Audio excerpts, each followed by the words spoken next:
யாக்கோபு 13:39 அவைகளை விதைக்கிற சத்துரு பிசாசு, அறுப்பு உலகத்தின் முடிவு, அறுக்கிறவர்கள் தேவதூதர்கள் அப்படின்னு சொல்லி வேதவசனம் சொல்லுகிறது.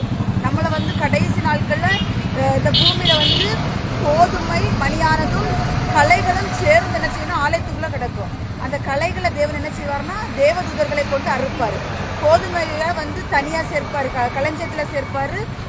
பதறையும் அவியாத அக்கினியில என்ன செய்வாரு, போட்டு தள்ளிடுவாரு. அதனால அந்த வேதவசனம் சொல்லுகிறபடி அறுப்பு உலகத்தின் முடிவு, அறுக்கிறவர்கள் தேவதூதர்கள். நம்ம எப்பொழுதுமே இந்த உலகத்துல வாழும்பொழுது ரொம்ப கவனமா எச்சரிப்பா வாழ்வோம். அந்த 10 கன்னிகள்ல 5 கன்னிகள் புத்தி உள்ளவர்களாக எடுத்துக்கொள்ளப்பட்டது போல நம்மளும் புத்தி உள்ளவர்களாய் காணப்படுவோம். கர்த்தர் தாம் இந்த வார்த்தைகள் ஆசீர்வதிப்பாராக. ஆமென்.